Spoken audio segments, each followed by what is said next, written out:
pour préciser plus ta question, il y a plusieurs épisodes comme ça dans la Torah où on voit qu'il y a des moments de relations hommes-femmes qui sont, qui sont interdites et qui au final, annoncent la venue de grandes personnes. Amène-nous un Chumash. Et on va voir dans cette paracha là, par exemple, dans la paracha qu'on a vue la semaine dernière, il y a l'épisode de la relation entre les filles de Lot et leur père. Alors on sait pertinemment que nos sages nous disent que les filles de Lot, elles ont fait ça les Shem Shamaïm, c'est-à-dire qu'elles avaient une intention bonne. D'accord, elles avaient fait ça parce que elles pensaient que vraiment que le monde était détruit. Ouais. Elles pensaient vraiment que le monde était détruit et que il n'y allait plus avoir de continuité dans le monde, etc. Donc elles avaient une pensée sincère, on va dire. Imaginons si demain, d'ailleurs il y a eu plein de films comme dans ce style-là qui ont été faits. Si demain il n'y avait que 3 survivants ou 2 survivants sur Terre, un père et sa fille, la question se pose de savoir qu'est-ce qu'on fait. Ouais, est-ce qu'on repeuple le monde, on repeuple pas le monde, etc. Donc effectivement, l'intention des filles de Lot, c'était celle-là. C'est-à-dire que quand elles ont vu que Sodome et Amora, tout avait été détruit, et elles ont vu une destruction devant leurs yeux, qui pour eux, c'est-à-dire Sodome et Gomorrhe, c'était, on va dire, les villes les plus importantes du monde, c'est-à-dire elles étaient dans cette idéologie malgré tout de Sodome et Gomorrhe, donc pour elles c'était le monde, il n'y avait pas d'autre chose. Donc quand elles ont vu le monde se détruire autour d'elles, elles se sont dit on doit faire quelque chose, on doit repeupler le monde, d'accord. Et donc elles ont saoulé, c'est-à-dire elles ont donné à boire à leur père, le père était devenu saoul, ils sont allés avec leur père et elles ont enfanté. De cette relation-là, descendra 2 peuples, Ammon et Moab, ouais. Et de Moab sortira Ruth à Moabite, qui donnera naissance, qui va se convertir et qui va donner naissance à David Améler. Et de là va sortir le Mashiach. Maintenant, bien entendu, ça veut dire, c'est pas parce que leur intention est bonne que ça justifie le fait que le Mashiach doit sortir d'une telle relation. Ça c'est, c'est évident. Il y a un deuxième épisode, c'est Yehuda et Tamar. Yehuda et Tamar, on voit que Yehuda, qu'est-ce qu'il avait ? Il est parti, il a quitté son père après l'histoire de Yosef, lorsque Yosef il a été vendu en Égypte. Et bien, comme son père pensait qu'il était mort, Yehuda il s'est séparé des frères et sœurs. Il s'est séparé de la famille parce qu'il avait perdu la royauté, il avait perdu le crédit de son père. Et donc il est parti avec une Kénanite. Ouais. Et ce grand de la génération était parti avec les filles interdites. C'est-à-dire, c'est comme si tu dirais aujourd'hui, je pars après une Kénéfie avec une Goya, tu vois, une non-juive. Donc il a des enfants, etc. Ses enfants se comportent mal. Il se marie malgré tout avec une fille qui est la fille de Shem, ouais, qui était un Kohen Gadol à l'époque. Et ils font des choses avec Tamar, d'accord, ils font des choses, ça marche pas. Ouais, Kitsour, la fille, elle est mise de côté et elle se déguise en prostituée. Yehuda, dans ses moments perdus, il trouve une prostituée, il va avec elle et il a un enfant et de là-bas sortira le Mashiach. C'est toute la descendance de Yehuda. Donc toute la descendance de Yehuda qui est le roi David aussi, pareil. D'accord, et donc là aussi encore une relation un peu suspecte où on a le beau-père avec sa Kala, avec sa bru, ouais, avec sa belle-fille.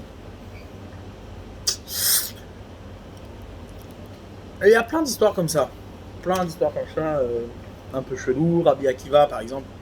Rabbi Akiva, on sait qu'il est descendant de la relation entre Yaël et Sisra. Ouais, que Yaël, qu'est-ce qui s'est passé ? Sisra, c'était un chef d'armée qui voulait détruire le peuple d'Israël.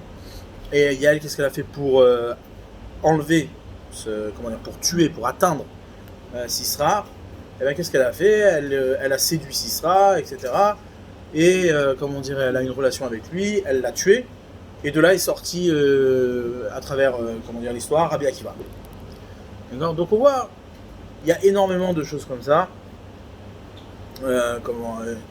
Juste pour donner une petite idée, malgré tout, de ces choses-là, dans la paracha, je ne sais pas si vous avez fait attention, mais c'est terrifiant. C'est-à-dire, il y a des choses très très bizarres, très bizarres.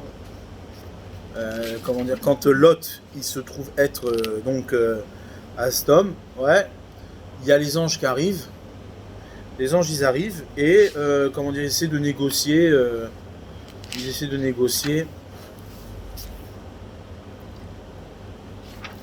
Donc les anges annoncent à Lot qu'ils vont détruire Sodome et Gomorrhe. Et là, qu'est-ce qui se passe? T'as Lot qui va prévenir ses gendres. Ouais, il va prévenir ses gendres, non, attention, la ville va être détruite, etc. Eux, ils se moquent. Non. Mais qu'est-ce qui se passe? Avant ça, t'as toute la ville qui vient auprès de la maison de Lot et qui réclame les invités. Ouais. Et là, il se passe un truc incroyable. Les habitants de la ville de Sodome, ils réclament les invités d'Irachi pour aller avec eux, pour faire ce qu'on appelle Mishkav Zachor, donc relation homosexuelle. D'accord?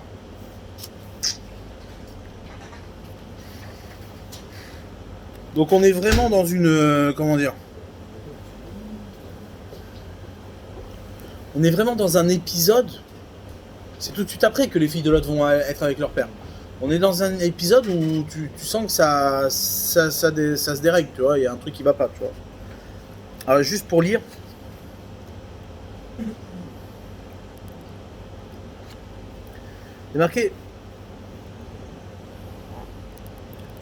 toute la ville s'est rassemblée autour de la maison de Lot.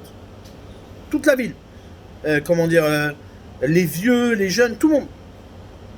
Ils ont appelé Lot et ils lui ont dit où sont les hommes que tu as mis et qui sont venus chez toi. Fais-les sortir, Veneda Otam, qu'on couche avec eux. Bon, ça paraît, ça passe comme ça inaperçu, mais c'est-à-dire, Veneda Otam, Rachid dit,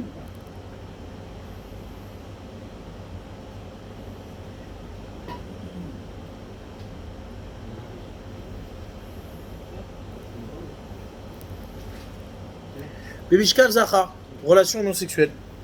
Que moi, Charlo Yadouish. Ouais, c'est connu dans la Torah que le verbe connaître, c'est aussi avoir une relation. Yetzelem Lot, à Petra, et qu'est-ce qu'il fait Lot? Lot, il réfléchit, il se dit, bon attends, ok, ils m'ont parlé, il sait très bien que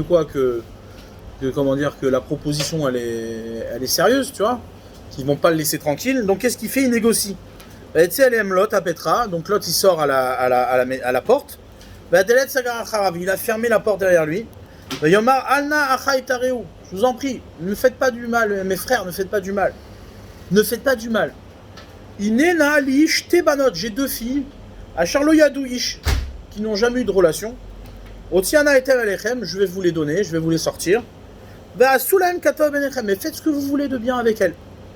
Mais ces gens-là, ne les touchez pas. Alta Soudavar qui alken baou betzel korati, parce que c'est pour ça qu'ils sont venus sous mon toit. D'accord? Donc ça veut dire, tu vois le scénario, ça veut dire t'as des excités dans la rue qui sont là, qui tapent à la porte, qui réclament les invités pour coucher avec eux, d'accord?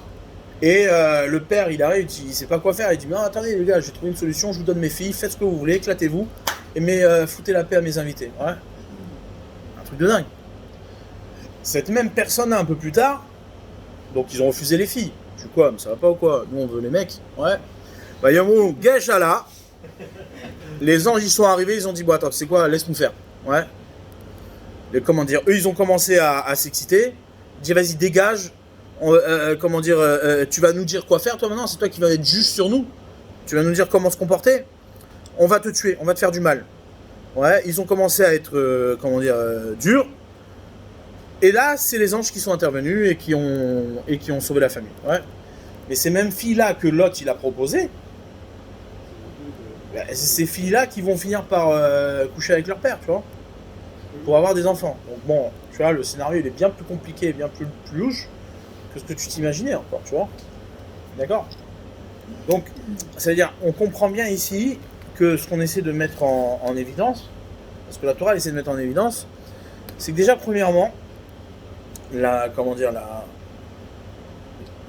que la Torah appelle, ouais, et c'est là où, c'est pour ça que ça passe inaperçu, parce que soit les gens ne savent pas lire, soit les gens ne connaissent pas la Torah, ils ne sont pas érudits, ouais, mais c'est-à-dire, quand tu dis Veneda Otam, le terme connaître, c'est aussi la relation. Ouais. C'est-à-dire, dans la Torah, quand un homme va avec une femme, on dit il la connaît.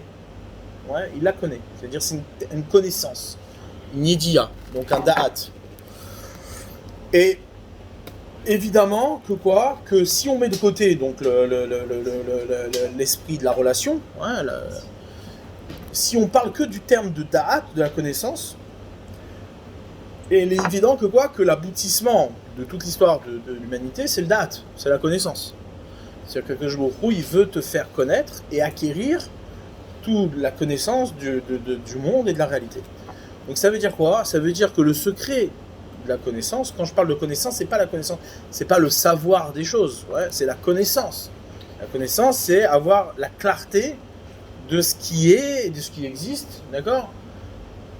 Maintenant, avoir cette connaissance-là, c'est ce que la Torah vient nous enseigner, ça passe par les relations. D'accord? Un homme, une femme, d'accord? Et des fois, les connaissances tordues et les mauvaises connaissances peuvent passer aussi par, c'est tout le temps, la relation, ouais, sexuelle a un impact sur ton date, sur la connaissance que tu as du monde. Sur la connaissance que tu as du monde, sur la connaissance des choses, sur le réel des choses. Suivant comment tu te comportes dans cette dans cette relation, ouais, et est-ce que tu vas faire, ouais, et quelle relation tu vas avoir et avec qui tu vas l'avoir, etc. Ça va avoir un impact sur ta connaissance. Et le monde évolue suivant tes agissements sexuels, clairement. On voit bien que quoi, et c'est sûr, c'est une évidence, qu'aujourd'hui le monde a changé de connaissance et que sa connaissance est différente parce qu'il y a une orientation sexuelle qui est différente. Ça marche ensemble, ça va ensemble, d'accord? Ça a un impact. Et donc même, on peut dire que idéologiquement parlant, cette orientation-là peut être aussi un nouveau souffle de la connaissance. C'est pas par hasard si les gens se battent pour ça. C'est-à-dire qu'ils sont là à parader dans les rues, en train de revendiquer quelque chose qui de toute façon reste de toute façon intime. C'est personnel. Pourquoi t'as besoin de revendiquer? Ok, t'es homosexuel. Et après? C'est-à-dire t'as besoin de le dire à tout le monde? Non, t'as pas besoin de le dire à tout le monde. Pourquoi tu revendiques? Parce que quelque part tu veux changer, tu veux un nouveau souffle de la connaissance. Tu veux une nouvelle orientation de la connaissance. Tu veux un nouveau monde. D'accord? Donc ça, c'est ce que la Torah, elle nous dit. La Torah, elle nous enseigne quelque chose de très fondamental, très important. C'est que les gens, malheureusement, ne font pas attention à ça. Mais c'est clair et net que le ribour, le lien qu'un homme va construire, va avoir un impact sur sa connaissance et va orienter sa connaissance. La connaissance s'acquiert également de cette relation que tu as avec un homme, une femme, d'accord?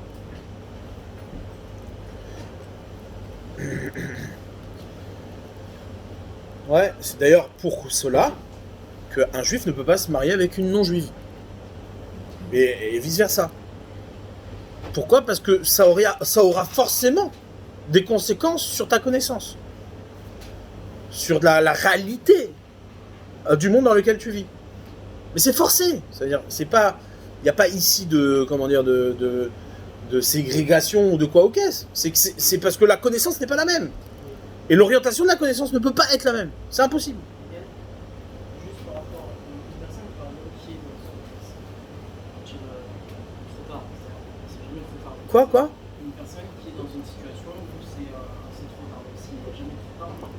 Admettons qu'elle est mariée, elle a des enfants avec un boy, etc. Une personne comme ça, pour reconstruire une connaissance, est-ce qu'il y a des moyens de faire éveiller la personne, mais pas par le fait de séparer, on va dire... aucun moyen, il n'y a aucun moyen. Aucun moyen. Donc c'est obligé de passer par la séparation pour reconstruire... tu fais des choix de connaissances et de savoir dans la vie. Tu peux jamais venir comme ça, que du jour au lendemain, la personne ne sait pas. C'est un cheminement. Oui, mais c'est pas toi qui le fais, c'est lui qui le fait. Oui, Il y a plein de gens qui quand ils s'éveillent d'une nouvelle connaissance, font des choix qui sont difficiles. T'as pris un mauvais parcours, parce qu'à un moment donné, ta connaissance n'était pas éveillée. Tu n'avais pas cette exigence-là de la connaissance, et à un moment donné, tu as des épreuves, tu fais des choix. Oui, s'éveille, cette chose-là, c'est forcément un élément extérieur qui fait Non, c'est aussi des éléments intérieurs, c'est des exigences intérieures, des manques. Des manques, c'est soit les manques qui vont aussi éveiller des choses chez la personne, et à un moment donné, les mecs qui se réveillent, ils se disent t'as plein de choses qui sont très, qui sont malhonnêtes et contradictoires. D'accord ? Sous prétexte que, alors les gens vont se trouver des excuses en disant que tu prends un type, il est là, il s'est marié avec une non-juive. Il y en a plein des comme ça, plein. Le gosse, il arrive à l'âge de la bar mitzvah à 10 ans. Il dit il faut que mon fils fasse la bar mitzvah. Todaraba, tu te réveilles maintenant. C'est maintenant que tu te réveille. Tu veux que ton fils fasse la bar mitzvah, mais il n'est pas juif, il en a rien à foutre. Il en a rien à foutre. Et toi tu me dis ah non mais il faut quand même que je lui passe mon éducation. Et c'est maintenant que tu te réveilles. Tu veux passer une éducation à qui, à quoi? Le type il a pas le degré de connaissance. D'accord? Quand je parle de connaissance, c'est pas une capacité. C'est c'est une connexion au réel des choses. Il faut que les choses soient soient concrètes. Il faut que les choses soient honnêtes. T'es là, tu veux que ton fils fasse la bar mitzvah. Tu sais ce que ça veut dire bar mitzvah? Bar mitzvah, ça veut dire que tu vas faire des mitzvot. Ton fils, il est pas juif, il fera jamais de mitzvot. Oublie, ça veut dire ça sert à rien. Alors soit à un moment donné, tu t'assumes, soit tu mens. Mais ça veut dire tu peux pas jouer, c'est pas possible. Maintenant, ton fils, t'as pas toi à lui infliger cette souffrance-là, parce que ça, malheureusement, il leur inflige cette souffrance à leurs enfants, en les mettant dans une réalité complètement contradictoire. Complètement contradictoire. Alors c'est malheureux, certes c'est malheureux, ça fait de la peine. Tu peux évidemment, les choses peuvent évoluer si la famille va dans ce sens-là, ça arrive aussi. Il y a des réparations qui se font, mais c'est pas des réparations qui sont systématiques, et qui sont désirées. C'est des choses qui se font malgré nous, c'est comme ça. D'accord ? Mais non, il peut pas. C'est-à-dire, à un moment donné, les choses, elles fonctionnent que. Il y a un fonctionnement. C'est-à-dire, il y a un fonctionnement. Le feu, ça brûle. Ouais. Comme tu dis, parfois, c'est souvent obligé qu'une personne qui va faire un retour, ça va être par exemple un malaise, tu vois, il vit avec une goya, etc., et au fur et à mesure qu'il vit, en fait, il se rend compte que ça va à l'encontre de petites choses qui sont en train de. Mais bien sûr. Ça crée un malaise et son malaise fait qu'il y a un réveil. Il fait une séparation. Ça arrive, hein. Tu sais, il y a plein de gens, ils se réveillent un matin et ils se font des séparations juste parce qu'ils se rendent compte qu'en fait, sa femme, elle est trop attachée au matériel, etc. Il fait un choix. Et il y a plein de raisons, entre guillemets, raisonnables qui font qu'il y a des gens qui se séparent. Raisonnablement. Mais ça peut pas être une raison. Bon, après, tu fais ton choix. Chacun ses exigences et chacun là où il se trouve. C'est-à-dire, si tu te sépares pour de la matérialité, oui, tu peux te séparer. C'est compliqué du coup d'une personne comme ça C'est compliqué, mais c'est pas notre problème. C'est son problème. C'est-à-dire, c'est sûr, ça peut pas être compliqué pour nous en tout cas. ça fait toujours de la peine. Ouais, ça fait de la peine, bien sûr. Un type, il jette de la fenêtre et il tombe et il se tue, ça fait de la peine. Peut-être de réveiller, c'est d'intensifier une chose qui est en train de. Non, parce que je pense pas qu'il faut chercher à les réveiller. C'est-à-dire, il n'y a pas de réveil à faire. Il y a juste à être, à renvoyer clairement ce qu'on est et notre exigence. Et après, c'est à lui de faire des choix. C'est-à-dire, c'est comme tout. Tu n'éveilles pas une personne à la Torah, au mitzvot, en essayant de l'orienter ou de le manipuler. Tu peux pas. C'est pas possible. D'abord, c'est voué à l'échec. Quand tu essaies d'éveiller une personne en essayant de le manipuler, en étant un fin stratège de psychologue, etc., tout ça, c'est voué à l'échec. À un moment donné, le type, toi, tu disparais, le type, il abandonne. D'accord ? Donc, la seule manière de garantir un éveil, c'est de renvoyer, tout simplement, les exigences qu'il pourra un jour retrouver comment dire, ou qu'il pourra croiser dans sa vie et faire que, bon, bah, que, voilà, que ces exigences-là lui correspondent, c'est tout. Il faut être un repère. Il faut être un repère, mais tu peux pas forcer les gens, c'est pas possible. C'est-à-dire, tu peux même pas orienter les gens. C'est assourd d'orienter les gens. Quand tu commences à orienter les gens, tu les manipules, et quand tu les manipules, bah, ils sont plus eux-mêmes. Quand tu transmets de la Torah, la seule chose c'est quoi? C'est tu déposes quelque chose, et le type il vient, il le prend ou il le prend pas, mais c'est-à-dire tu peux pas le forcer. Tu peux pas le forcer. Tu peux l'aider, mais tu peux pas le forcer.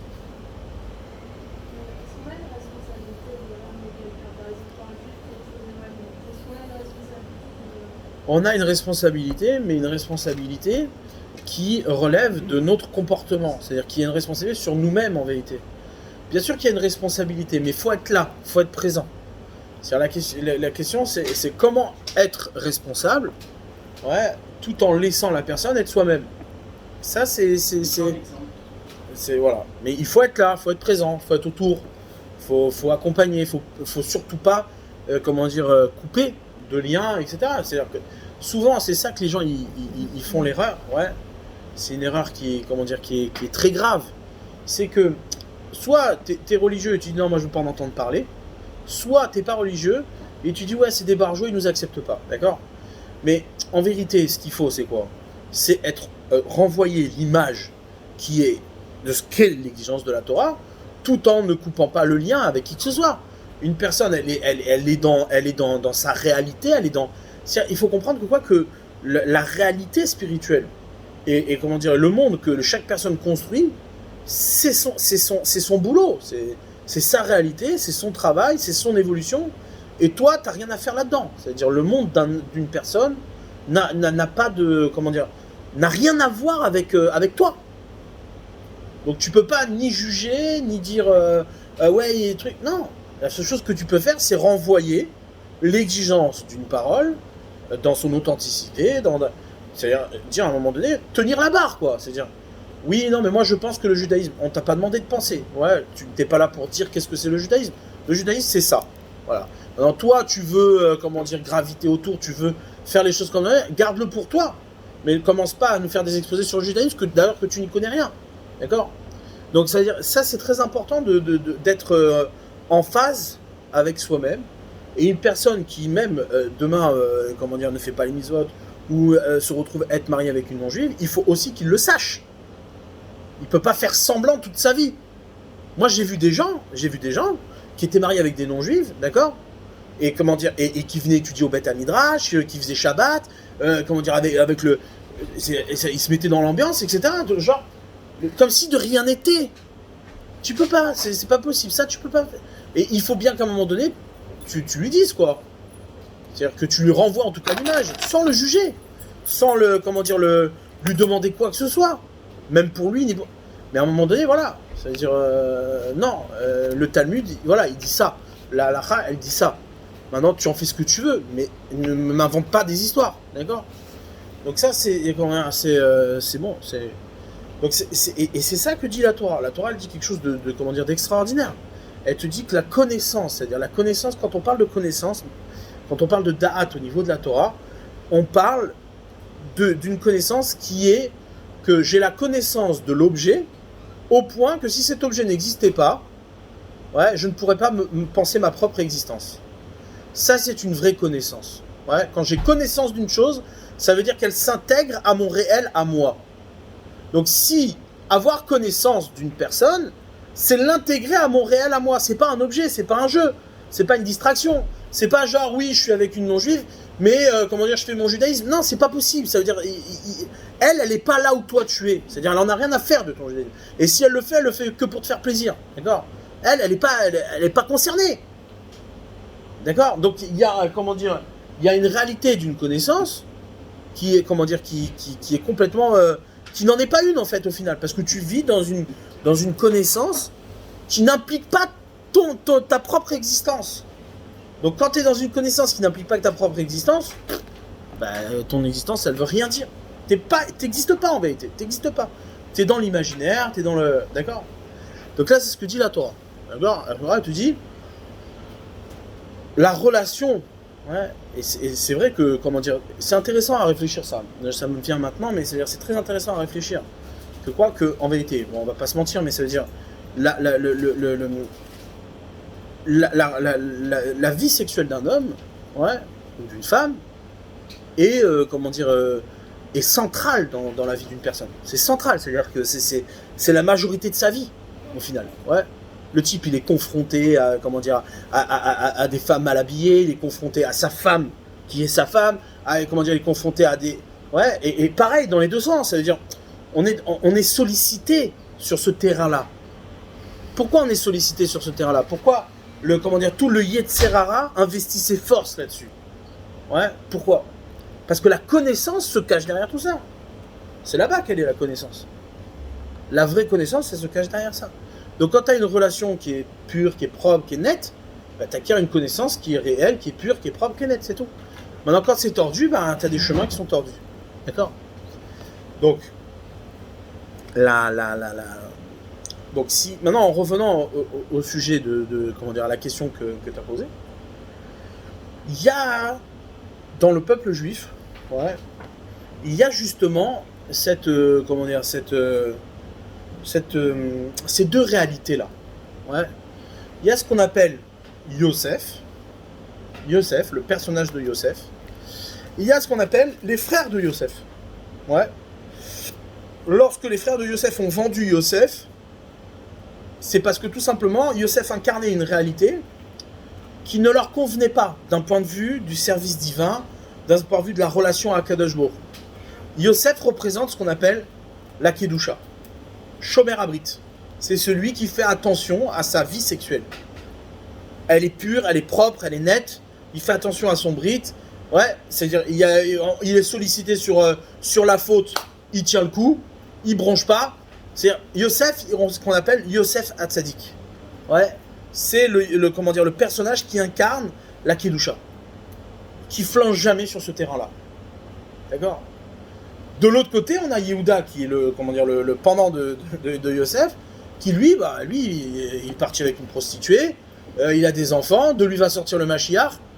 Donc on voit ici que la Torah, elle pose d'emblée que la structure d'Israël, c'est d'un côté à Yehuda qui a une relation, ouais, qui n'est pas à 100%. D'accord, mais qui va faire teshuva sur ça. Ouais, par exemple, Yehuda, pourquoi il s'appelle Yehuda? Parce qu'il reconnaît sa faute. Yehuda, ça vient de la chaîne Oda, donc c'est une reconnaissance de la faute. Lorsque Tamar, elle lui envoie les signes, ouais, comme quoi c'était bien lui qui était parti avec cette prostituée, il a avoué, il a dit j'ai fauté, ouais, et il a été pardonné. Teshuva. Donc il y a ici, si tu veux, les dérives, ouais. Les dérives sexuelles met en évidence, ouais, la nécessité d'une teshuva. C'est-à-dire qu'elle renvoie à l'écart que tu as fait. Et ça, c'est incroyable. C'est-à-dire quand tu fais attention à ça, c'est incroyable de comment Hachem il a fait les choses. Ouais. C'est-à-dire qu'à un moment donné, un homme, il peut se sentir tzaddik, il peut se sentir parfait, etc. Mais la sexualité, ouais, son Yetzera là-dessus, vient lui rappeler que c'est une insulte. C'est un pourri. Ouais. Il vient lui rappeler. Il dit, vois comment tu te comportes. Regarde la réalité dans laquelle tu es. Ouais. C'est-à-dire quelque part, ça renvoie l'image. C'est comme une alarme. D'accord? C'est comme une alarme qui vient te dire, écoute, il y a encore beaucoup de choses à faire. Ouais. Il y a, teshuva. Ouais. Ça, c'est Yehuda. Yosef, de l'autre côté, non, lui, il n'a pas de problème. Il est propre là-dessus, il est net. C'est-à-dire, il n'y a pas d'ambiguïté. Le mec, tu vois, il tient la barre. La femme, elle vient le solliciter, la plus belle femme du monde vient le solliciter, et il dit, non, mais écoute, ma chérie, moi, c'est pas mon chemin, tu vois. D'accord? Donc, on voit que la structure d'Israël, ouais, elle intègre ces deux personnages, d'accord, qui d'un côté a la royauté, c'est Yehuda, c'est le Méler, c'est le roi, et de l'autre côté Yosef, qui lui c'est le tzaddik, pas de royauté, c'est pas lui qui dirige le monde, c'est pas lui qui, ouais, d'accord. Donc en fait ce qu'elle veut dire la Torah ici, c'est quoi? c'est que la réalité d'Israël, le peuple d'Israël, la réalité d'Israël, elle se compose de ces deux réalités-là. Ouais, d'un côté, le Baal Tshuva qui va être celui qui incarne la royauté, c'est lui qui va diriger le peuple d'Israël sur terre. Pourquoi ? Parce que justement, si demain, c'était le tzaddik, l'homme parfait, qui ne faute jamais, qui était le roi, ça voudrait dire que la royauté lui serait légitime. Et que la seule royauté qu'il représenterait, ce serait sa propre royauté. Or, la royauté d'Israël ne représente pas la royauté de l'homme. Elle représente la royauté divine. Donc, forcément, si tu prends un pouvoir quelconque sur ce monde, il ne faut pas que tu le prennes parce que tu es légitime. Il faut que tu l'obtiennes parce que tu renvoies la royauté divine. Et ça, il n'y a que le Baal Tshuva qui peut le faire. Ouais, c'est marqué à tel point que les Hashmonaïm, qui étaient donc les familles de Kohen Gadol, des grands prêtres, qui étaient les tzadikim, lorsqu'ils ont pris la royauté d'Israël après Hanouka, ils ont pris la royauté d'Israël, ils ont voulu la garder, ils ne l'ont pas rendue à Yehuda, donc à la famille de Yehuda, et ben ils ont complètement été anéantis. Tous disparus. Ouais, les Romains ont repris le pouvoir et tous les Hashmonaïm ont été anéantis. Pourquoi ? Parce que ils prétendaient être légitimes sur une royauté qui au final coupait le lien avec Akadosh Baruch Hu. Ah oui, mais c'est normal que c'est le roi parce que c'est un tzaddik. Il est parfait. Non. Ouais, pour illustrer ça. Je me rappelle, moi, quand je suis parti d'Israël, j'avais des discussions comme ça intéressantes avec certains personnages. Et donc un jour, je croise un type dans la rue, qui venait de commencer à étudier. C'est-à-dire, ça faisait 3-4 ans qu'il était en Israël, et ça a été une ascension rapide. Tu vois, le mec, il est sorti, il faisait ses études, d'un coup, il a pris conscience qu'il fallait partir à la yeshiva, et donc il a étudié, tu vois, et puis au bout de 2-3 ans, il s'était marié, et puis c'était devenu le Gadol Hador, forcément. C'est-à-dire, le type, c'était le Chazon Ish, tu vois. Et quand on se croise, il me dit alors qu'est-ce que tu fais ? Je dis bah voilà, je pars, et je partais dans un endroit qu'il connaissait, et il me dit mais si tu allais faire là-bas l'étude de la Torah, le machin, bon, le garçon il est gentil, tu vois, mais moi ça fait déjà 15-16 ans que j'étudiais à la yeshiva, donc, et je lui dis mais attends, de quoi tu me parles ? Je lui dis comment t'es venu à la yeshiva toi ? Comment t'es venu à la yeshiva ? Parce qu'il y avait un type là où t'étais, qui a étudié avec toi, et qui t'a fait prendre conscience de l'importance de l'étude. Ouais. Donc c'est-à-dire que le type, il a complètement oublié que s'il en était là aujourd'hui, c'était grâce à quelqu'un qui était parti, étudier dans son patelin et qui l'a pas négligé, qu'il l'a pas, il l'a pas mis de côté, il l'a pas dénigré. Et toi, qu'est-ce que t'es en train de faire maintenant ? T'es en train de dénigrer les gens de là-bas en disant mais de toute façon, il y a rien à faire là-bas. Mais toi, d'où tu sors ? Ouais. Et là, le type, je lui dis, mais tu crois que, sincèrement, Dieu, quand il a donné la Torah, il t'a donné la Torah parce que t'étais un grand chacham ? Il est allé voir le peuple juif, il a dit, ouais, c'est bon, ceux-là, je vais leur donner toute ma parole, toute mon enseignement, je vais leur donner parce que c'est des géants, c'est des gens qui sont à la hauteur de mon enseignement. Jamais de la vie. Comment tu peux être à la hauteur de l'enseignement divin ? L'homme, il est à des années-lumière de la parole divine. Et il restera tout le temps à des années-lumière de la parole divine. Donc pourquoi il s'est rabaissé à toi ? Parce que la réalité, c'est cela. La réalité, c'est quoi ? C'est d'avoir conscience, c'est-à-dire notre rapport à Dieu, c'est d'avoir tout le temps conscience qu'on est, on est simplement au rendez-vous d'une générosité sans nom, sans limite. Akadosh Baruch Hu s'est tourné vers nous par pure générosité, pas parce qu'on est légitime. D'accord ? C'est pour ça que nécessairement, si tu veux, le Mashiach doit émerger, il doit émerger de toutes ces connaissances ratées, en fait. Des connaissances ratées qui viennent quelque part montrer que malgré les échecs du monde, malgré le mal qu'il y a dans le monde, les maux qui se sont passés dans le monde, eh bien, au bout de tout ça, émerge la vérité d'Akadosh Baruch Hu. Ça, c'est la raison pour laquelle le monde, Adam Arishon, c'est-à-dire le monde n'a pas commencé par la Torah. On a attendu 2448 ans pour avoir la Torah dans le monde. Si tout l'intérêt, le but de la création du monde, c'était le don de la Torah, Pourquoi t'attends autant de temps? Donne-la depuis le départ. C'est pour montrer que quoi? Que même s'il n'y a pas de Torah, on en vient à la Torah. Le monde est dirigé vers la Torah. C'est-à-dire que le mal que tu fais, ouais, peu importe si t'es tordu là, au final, ton tordu amènera la reconnaissance de la Torah. Mais si le monde était parfait et que ça suit le chemin de la reconnaissance divine, ça aurait été quelque part normal et légitime. Et donc le rayonnement et l'évidence de la parole divine dans le monde, ouais, elle viendrait comme une comme une continuité, ouais, de matériel des choses. La matérialité a continué vers la spiritualité normale. C'est l'évolution de l'homme. Ouais. Comme nos chers philosophes pensaient que l'histoire fera, ouais, que le monde évoluera vers un monde meilleur, vers un homme meilleur. Ouais. L'expérience des hommes feront qu'à un moment donné, l'homme sera meilleur. Ouais. Mais ça c'est pas possible. Pourquoi? Parce qu'il y a une chose qui le rend pas possible. Écoutez bien, il y a une chose qui le rend pas possible, c'est sa sexualité. Hachem, il a mis dans le monde, ouais, une nécessité de la connaissance qui passe par l'engendrement. Il passe par l'engendrement. Et donc, du coup, quoi que tu fasses, même si tu t'améliores, Zarma, ta tête, elle est intelligente, tu fais trucs, machin, ta sexualité sera toujours là pour te rappeler qui tu es.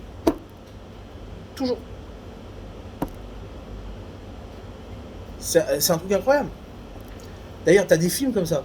Les mecs, ils ont pensé, les films, c'est quoi? Pour faire que l'humanité soit meilleure, ils enlèvent toutes les envies, les désirs, les machins, les trucs. Ouais. Je sais plus, il y a, un film là, je me rappelle de ce film là. Équilibrium, voilà, exactement. Bref, parce que quelque part, le monde est conscient de ça. Le monde, il est conscient de ça. Maintenant, nous, notre monde, qu'est-ce qu'il a fait? Il a trouvé une autre solution. Ouais. Au lieu d'aller dans le sens de ce film, qu'est-ce qu'ils ont dit? Ils ont dit non, tout est bien. T'as le droit de faire ce que tu veux. Ta sexualité n'implique pas de connaissance. Parce qu'il n'y en a pas de la connaissance. On va nulle part. Donc fais ce que tu veux. Fais ce que tu veux. Et c'est quand même incroyable que, idéologiquement parlant, ouais, il y a un combat sur ce terrain-là. Mais Shalom, fais ce que tu veux, fous-nous la paix. Mais pourquoi tu exposes ça? Pourquoi tu as besoin de te battre pour ça? Ouais, mettre sur la scène le fait qu'il faut accepter les LGBT, les machins, les trucs. Pourquoi? Mais pourquoi tu te bats pour ça? Fais ce que tu veux chez toi, fous-nous la paix. Pourquoi c'est tellement important? Parce que tu veux changer, ouais, le souffle de la connaissance. Tu veux que le réel soit différent. Là, à un moment donné, ça va péter. C'est obligé que ça pète. C'est obligé que ça pète, parce que le monde, il va refléter une réalité qui n'est pas adaptée au réel du monde et au réel de l'homme. C'est forcément l'expression de malaise. Forcément. C'est nécessairement l'expression de malaise. Alors des fois, c'est rien, parce que mais au bout d'un moment, ça va poser problème. C'est obligé. C'est mathématique, ça pose problème. D'accord? Donc, pour en revenir à ça, Lot, quand il voit une population aussi dégénérée, ouais, que une population tout entière qui réclame 2 personnes parce qu'ils sont des invités, ouais, et comment ils veulent les traiter? Neda Otam. Tu fais rentrer des invités dans notre ville. C'est quoi avoir un invité? C'est faire du chesed. C'est être généreux avec des gens qu'on ne connaît pas, qui ne font pas partie de notre monde. Il faut qu'on les connaisse. Il faut qu'ils s'intègrent à notre orientation de la connaissance. La seule manière, c'est de les connaître. C'est d'avoir une relation. Pour qu'ils soient imprégnés de notre connaissance. Pour qu'ils rentrent dans la réalité de Sdom et Amora. Sinon, ils ne peuvent pas être invités. Ça n'existe pas, pour Sdom, la réalité de l'invité n'existe pas. Ils cherchaient à préserver en fait leur réalité. Ouais. C'est le règne de Sdom. Le règne de Sdom, c'était quoi? L'idéologie de Sdom, c'était très simple. C'était que pas de générosité. Pourquoi? Parce que si je suis généreux avec toi, ça veut dire que tu n'es pas capable de t'assumer. D'accord? Or, si tu t'assumes pas, tu insultes le réel de l'homme. Dieu, il t'a donné tout ce qu'il fallait. Dieu, il est parfait. Lorsqu'il t'a créé comme il faut. Si tu t'assumes pas, c'est que tu fais insulte à Dieu. D'accord? Aller avec la femme de l'autre, Hein? Alors attends. Ça c'est C'est l'idéologie de Sodome.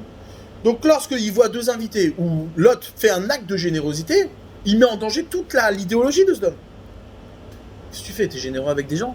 C'est-à-dire que ces gens-là, ils sont faibles. Ces gens-là, c'est des faibles. Et donc, tu es en train de dire quoi? Tu es en train de dire qu'on est dans une relation de l'un vers l'autre où la connaissance passe par la générosité. La connaissance de l'autre passe par la générosité. Or, nous, toute notre connaissance, elle passe par quoi? Par la séparation. Donc, Veneda Otam, on va avoir une relation homosexuelle avec ce genre-là pour créer la séparation. Pour créer une idéologie de la connaissance qui passe par la séparation. Pas d'engendrement, pas de générosité.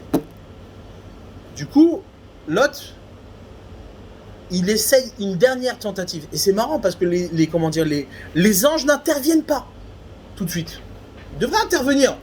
Attends, on va te les régler ceux-là. Ouais. Non, ils n'interviennent pas, ils attendent l'intervention de Lot. Et Lot, quelque part, il y croit encore. Pourquoi il est parti à Sodome? Parce qu'il y croit un peu. Ouais.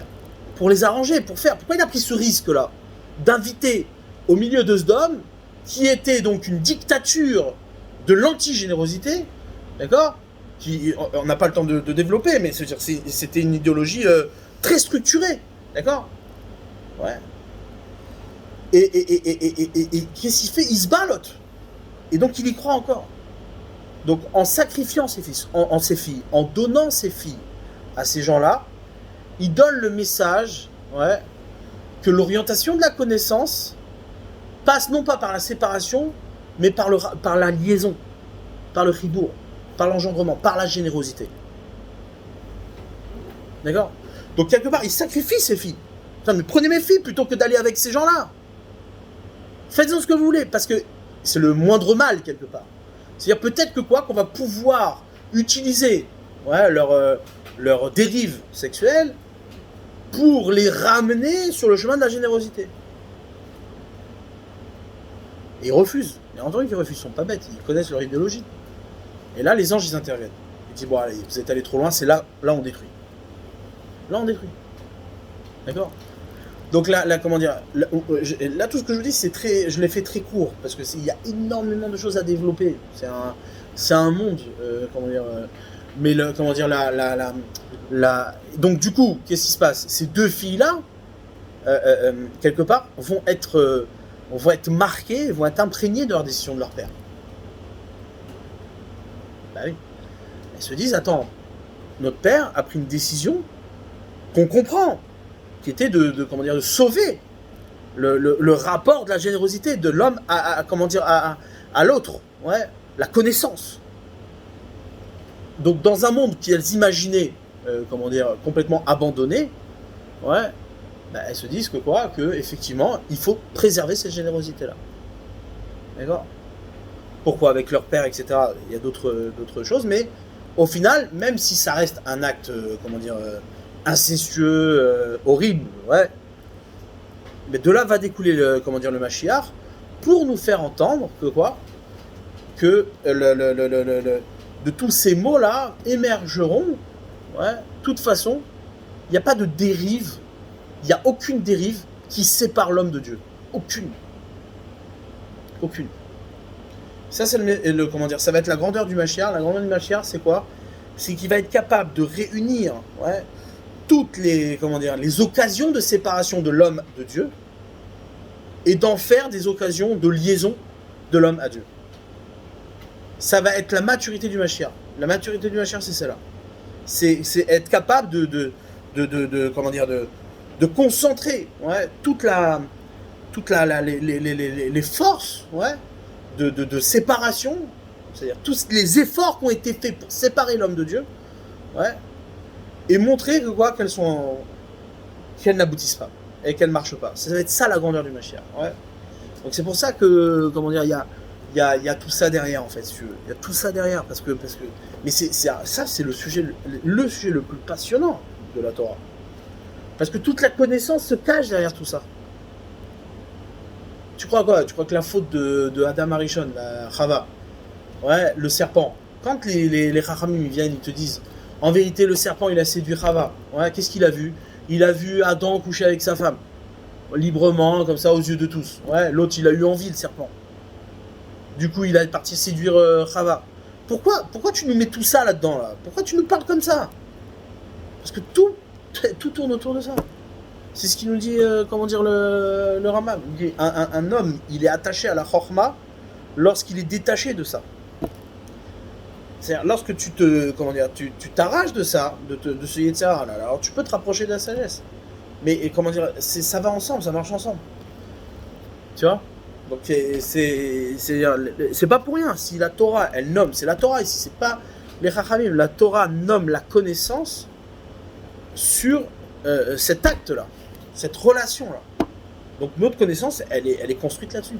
Elle est construite là-dessus. Quelle relation tu vas établir avec, avec ta femme, ouais, lorsque c'est bien fait, ouais, avec ta femme, comment ça va se passer, comment bien, propre, net, ouais, quel va être le travail, l'investissement que tu vas avoir pour que ce soit kadosh, quoi, soit kadosh, et pour créer une vraie connaissance des choses, une vraie relation à l'autre, ouais, c'est ce qui te préserve en vérité. Un homme qui a une relation à sa femme qui est équilibrée, il a une relation à l'autre qui est équilibrée. Mais si c'est pas équilibré, si c'est pas propre, si c'est pas net, dès qu'il voit une autre femme, déjà c'est problématique. Et quand il voit un homme, il voit comment l'arnaquer, comment le manipuler, comment machin. Mais c'est-à-dire, tout devient tordu dans sa tête. Tout devient tordu. Et tout le temps c'est comme ça. Quand un homme il est tordu sur ce terrain-là, il a des problèmes avec sa femme, nécessairement, c'est obligé. Quand il a un problème relationnel avec les autres, c'est parce qu'il a un problème aussi. Il a un problème avec sa femme, c'est obligé. Ça va ensemble. Ta connaissance, elle est, elle est bâtie là-dessus. Elle est bâtie là-dessus. C'est-à-dire l'application de la connaissance, elle se fait là-bas. C'est pour ça que, que c'est des moments qui sont très importants. Pourquoi? Parce que c'est là où tu préserves la construction d'un enfant. C'est-à-dire la kidusha de ton enfant. Si ta connaissance, elle est propre, l'enfant, il va être kadosh. Mais si toi, t'es barjo, le gosse, il va de cela va sortir. Et on le voit, c'est-à-dire, on le mesure, on le voit. On voit les choses je peux te garantir, tu le vois. Quand une personne a eu de l'agressivité ou où il y a eu des moments, dans ces moments-là, des choses qui... le gosse, il est pas net, il est pas normal, il y a des trucs qui se passent. Il y a une implication, c'est-à-dire une implication directe. C'est terrifiant quand tu réfléchis, quoi. C'est mince. D'un autre côté, il y a réparation. Au bout du compte, il y a réparation.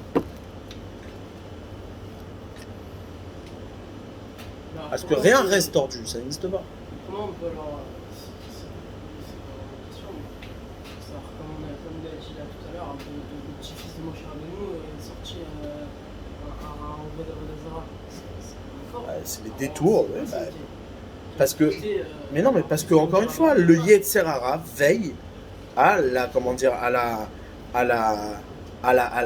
l'évolution de la personne. C'est-à-dire, tu peux pas te défaire de ton Yetzer Hara. C'est pas parce que Moshe Rabbeinu était ton grand-père que t'as pas de Yetzer Hara. Ça n'a pas de sens.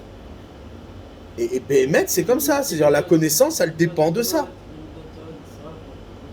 Ok, tu hérites, mais il y a...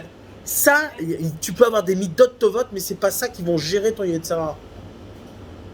C'est pas ça qui vont gérer ton Yetzer Hara. Les midot tovot, c'est des outils qui vont te permettre d'hériter de comportements, de choses, etc. Mais si là-dessus, il y a pas d'équilibre, il y a pas de... C'est pas bien fait, tu pourras beau avoir des midot tovot, ça change rien. Au contraire, tu vas les mettre au service de choses qui sont complètement de nouvelles connaissances. Ouais. Tu vas créer des nouvelles religions.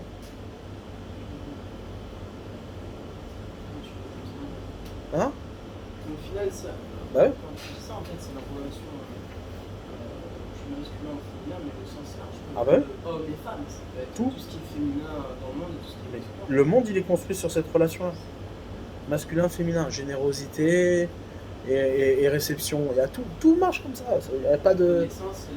Même la matière, elle est comme ça. Il y a le plus, le moins. Dans tout, c'est comme ça. Chez les Chinois, tu as le yin et le yang. Et c'est comme ça. Tout marche comme ça. Il y a pas de... Ça peut pas marcher autrement. Parce que le monde, il est construit comme ça. Plein le vide, l'illimité, le limité.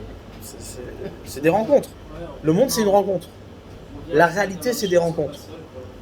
Maintenant, qu'est-ce que fait l'homme pour pouvoir justement, manifester sa domination et son pouvoir sur le monde? Il faut qu'il enlève toutes ces rencontres.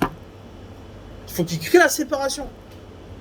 Pour que l'homme soit dans un total pouvoir, un pouvoir absolu, il faut surtout pas qu'il y ait de rencontres. Pourquoi? Parce que le monde est déjà accompli, il est déjà parfait, il est déjà comme il faut. Ça, c'était l'idéologie de ce dogme. T'es parfait, t'as rien à accomplir, il n'y a pas de rencontre à avoir. C'est le monde dans lequel on vit, les gars. Hein. C'est notre monde. Notre monde à nous, il pense comme ça. Il n'y a pas de rencontre à avoir. Il n'y a pas de truc. Il y a le faible et le fort, il y a le truc et le machin. C'est comme ça que ça marche. Et le monde n'a pas d'évolution, il ne va nulle part. Le Mashiach, c'est celui qui vient rappeler que le monde a une évolution. Et qu'il n'est pas figé. Et qu'il grandit, qu'il s'améliore. Ouais, mais le monde dans lequel on vit ne cherche pas à améliorer le monde. Au contraire, il crée la séparation. C'est pour ça que sexuellement parlant, le traumatisme, il est énorme. Il est énorme. Parce qu'il faut de la séparation, il ne faut pas des liens. Donc tu n'es plus dans une relation de générosité. Ouais. Tu vas vers une femme, pas pour de la générosité. Tu vas vers une femme pour de l'intérêt. Et il y a une relation de faible et de fort. C'est comme ça. C'est-à-dire, maintenant, pour la manipulation, qu'est-ce que tu fais? Tu lui fais croire qu'elle est forte. Ça s'appelle la séduction. Ouais. Comme c'est des artistes aujourd'hui, des grands séducteurs. Ouais. Oui, t'es la plus forte, et trucs, et la femme, elle y croit, parce qu'elle est bête. Elle est faite pour ça. Donc du coup, qu'est-ce qui se passe? Et comme l'homme, il est tordu, donc il est capable de tout.